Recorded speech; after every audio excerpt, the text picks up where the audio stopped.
सगळ्यांना घाई आहे, पण एक प्रार्थना सगळ्यांनी अवश्य करावी.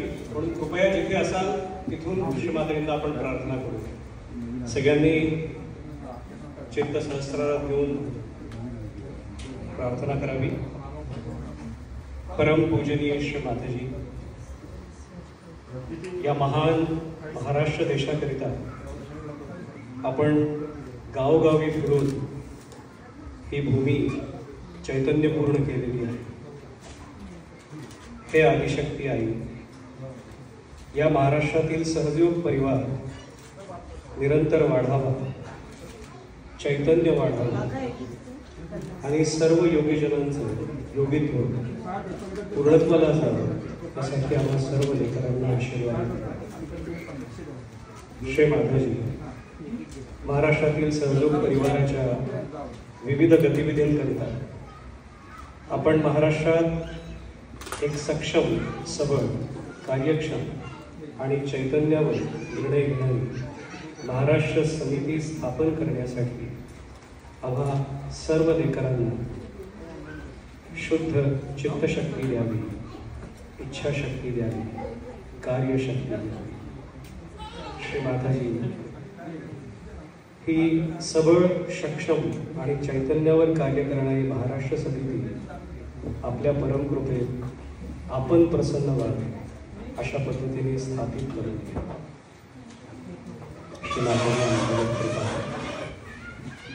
जयकारा लावूयात. बोलो आदिशक्ती माताजी श्री निर्मला देवी की जय. फक्त दोन छोट्या छोट्या विनंत्या करू आणि मी थांबते. सर्वप्रथम म्हणजे आपल्याला माहिती आहे की आजच्या स्पीचमध्ये श्रीमातांनी सांगितलंय की दो वी आर स्पेशल, पण कुठलीही स्पेशालिटी आपण क्लेम करायची नाही. मी लहानपणापासून ज्यावेळेपासून सहयोगात आहे आणि सहयोग शिकतोय तेव्हापासून या पुणे सहयोग परिवाराकडनं बरंच काही आम्ही शिकलोय. पुणे सहयोग परिवाराने बालशक्तींना कसं मोठं करावं, युवा शक्तींसाठी ॲक्टिव्हिटीज कशा घ्याव्यात, चांगले सेमिनार्स कसे घ्यावेत याचा आदर्श संपूर्ण महाराष्ट्रात वेळोवेळी घालून गेलेला. आणि म्हणून ही पुण्यनगरी, जिथे हे पुण्यपट्टणम ज्याला म्हटलं जातं, श्रीमाताजी म्हणायच्या की हे हृदय यहाँ से मूल रहता है. या नगरीत असलेलं हे जे आईचं घर आहे, या आईच्या घरावर सगळ्या विश्वाची नजर असते. त्यामुळे इथून जो संदेश बाहेर पडावा तो केवळ शुभ संदेश असावा, शुभवार्ताच बाहेर यावी, शुभचर्चाच व्हावी अशी शुद्ध इच्छा आपण सर्वांनी ठेवायला हवी. अर्थात काही अशुभ असेल, काही अशुद्ध असेल तर जसं ज्ञानोबा महाराज माऊलींनी म्हटलं होतं, जे घरांची व्यंकटी सांडो तया सत्कर्मी रती वाढ. तर जी व्यंकटी असेल ती होईल बाजूला आणि सत्कर्माची, त्यांच्या सुद्धा सत्कर्माची रती वाढेल अशी प्रार्थना सातत्याने आपण सगळ्यांनी केली पाहिजे.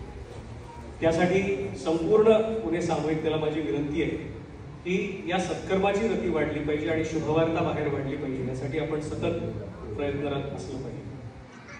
दुसरी महत्वाची गोष्ट म्हणजे संपूर्ण महाराष्ट्रासाठी जी काही महाराष्ट्र समिती स्थापन केली जाईल, मुख्यत्वे श्रीमातांनी जसं सांगितलंय की you all have got a great, generous, kind and beautiful heart. आत्ताच श्रीमाताजी म्हणाले, जे परमेश्वरानं दिलेलं देणं आहे आपल्या सगळ्यांसाठी. आणि म्हणून या हृदयाचा उपयोग इतरांसाठी, महाराष्ट्रातल्या त्या लोकांसाठी ज्यांच्यापर्यंत प्रकाश पोहोचलेला नाही, त्यांच्यापर्यंत पोहोचण्यासाठी आपण सर्वांनी, विशेषतः पुणेकरांनी सतत झटत राहणं, कार्यरत राहणं फार आवश्यक आहे. उर्वरित महाराष्ट्र पुण्याच्या दृष्टिकोनातून पश्चिम महाराष्ट्राकडे बघतो. विशेषतः मी आज माझ्या पूर्वी जे महाराष्ट्र कमिटीचे प्रमुख होते श्री जुगरे काका, त्यांच्याशी चर्चा करत होतो आणि उर्वरित पश्चिम महाराष्ट्र, कोकण या सगळ्या क्षेत्राबद्दल जे काही सध्या चाललंय त्याबद्दलची माहिती घेत होतो. तेव्हा असं लक्षात आलं की पुण्यामधून जी सक्षम, सबळ, कार्यक्षम आणि चैतन्यावर कार्य करणारे इतके सगळे हृदय आहेत, त्यांच्यात इतकी करुणा श्रीमातांनी भरली आहे. त्यांनी या सगळ्या करुणेचा उपयोग करून उर्वरित महाराष्ट्रासाठी, विशेषतः पश्चिम महाराष्ट्रात जिथे सहयोग कमी आहे त्यासाठी कार्यरत होणं फार फार आवश्यक आहे. पुण्यातल्या माणसांना घरात राहून चालायचं नाही, कधी राहिलेले नाही, राहू पण नाही. आणखी एक महत्वाची गोष्ट म्हणजे उर्वरित महाराष्ट्र म्हणा, उर्वरित भारतभूमी म्हणा, दोन प्रकारच्या पद्धती आपण समाजात बघतोय. पहिली एक जे भौतिकतेच्या मागे धावतात आहेत ती मिळाली पाहिजे म्हणून, दुसरी जी मिळालेल्या भौतिकतेत गुरफटलेले आहेत त्यातनं बाहेर निघू शकत. या सगळ्यांकरता एक परमनंट इन्शुरन्स म्हणून आपण सहयोग घेऊ. कसा इन्शुरन्स आहे आपला? आपण त्यांच्या लेकरांना चांगलं घडवण्यासाठी बालशक्तीच्या ऍक्टिव्हिटीज चालवतो. त्यांच्या घरातल्या युवा मुलांना चांगलं जीवन जगता यावं म्हणून आपण युवा शक्तीच्या ऍक्टिव्हिटीज चालवतो. त्यांचं स्वतःचं आयुष्य सुधारावं म्हणून आपली ध्यान केंद्र आहे आणि त्यांचं आयुष्य पूर्णतः आनंदीमय व्हावं म्हणून हा सहयोग परिवार. हे जे काही ऍक्टिव्हिटीज पुण्यामध्ये, उर्वरित महाराष्ट्रामध्ये नियमित चालल्या पाहिजे, सातत्यानं चालल्या पाहिजे.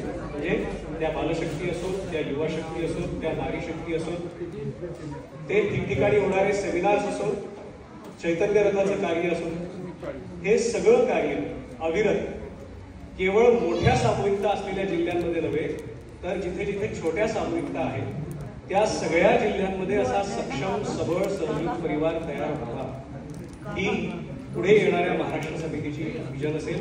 आणि त्यासाठी आपण सर्व पुणेकरांचं हे great, generous, kind and beautiful heart फार कार्यक्रम असणार आहे, फार कार्य लागणार आहे.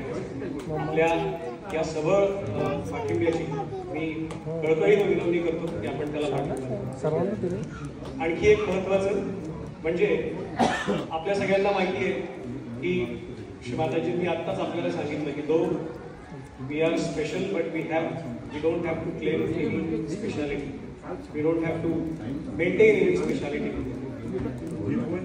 या वाक्यासाठी श्री माताजींच्या श्रीचरणी आपण वारंवार सगळ्यांनी प्रार्थना केली पाहिजे की श्री माताजी, भूल चूक से भी हमने हमारे अंदर कभी ये क्लेम किया होगा कि हम औरों से अलग हैं, किसी अलग ट्रीटमेंट के लिए अलग ट्रीटमेंट को डिजर्व करते हैं, या कोई अलग ट्रीटमेंट को अपने अंदर समझ करके कुछ भूल कर बैठे हैं.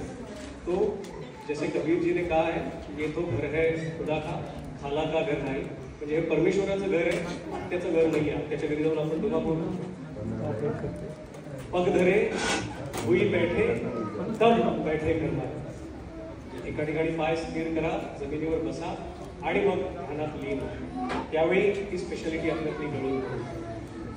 तर या शुभेच्छेसह की आपण या स्पेशालिटीला आपण सगळे आपल्या बाजूला ठेवू आणि ते शुद्ध अंतःकरण जे श्री माताजींनी आपल्याला सांगितलेलं आहे त्या शुद्ध अंतःकरणाने पुढच्या कार्याला लागू.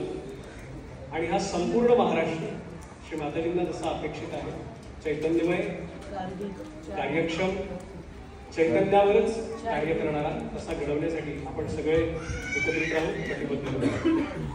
म्हणजे आपल्या सगळ्यांना विनंती आहे, पुनश्च एकदा श्री माताजींचा जयकारा करूया आणि मी माझं संबोधन. बोलो आदिशक्ती माताजी श्री निर्मला देवी की जय.